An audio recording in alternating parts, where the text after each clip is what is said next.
Primarily, I would say it's shock and profound sadness.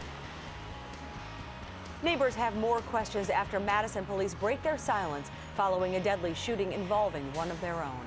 Police say using deadly force in a situation like Friday's is what officers are trained to do. Thanks for joining us, everyone. I'm Sarah Carlson. And I'm Eric Franke. Chief Noble Wray says Paul Heenan, the man who died, approached the officer angry and swearing.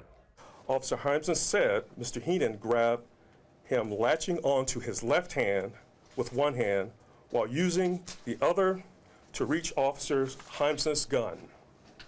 Officer Heimson believed his life was in danger and fired 3 rounds. Now, just before the confrontation, Heenan had entered a neighbor's home believing it was his own after a night of drinking. The homeowner called 911 reporting a burglary before recognizing Heenan. Officer Heimsness was the first to respond and reported the 2 men struggling.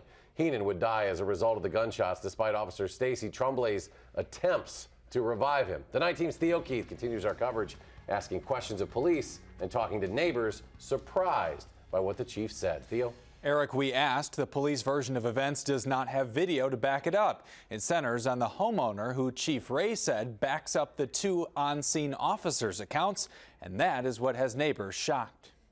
A civically involved and artsy neighborhood has given way to a police presence and a lot of question. You don't get this type of stuff in this neighborhood, so it's terrible. Adam Isaac lives down the street from where Paul Heenan died. Isaac, like Heenan, is a musician, and to him, the police account doesn't make sense. But just a musician in general, I mean, we're generally not the violent types of people. I mean, we play music, for the people. So, it's just terrible. It's a terrible tragedy. We consider ourselves a relatively low-crime area. Neighborhood Association President Todd Jensen lives a few blocks from where the shooting happened, and everywhere in between, people feel something about it. There's a certain amount of anger with some people.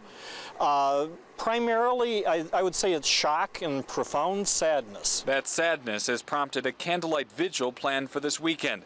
Another event, what's being called a healing circle, is tentatively set for midday on Sunday, although specifics aren't set. Well, it gives us an opportunity to heal together and to talk with each other and support one another. Clearly a case where many of us are struggling. And that includes police. Some in the neighborhood say they want cops to come, too. I can't imagine the police department and members of it aren't hurting over this event as well.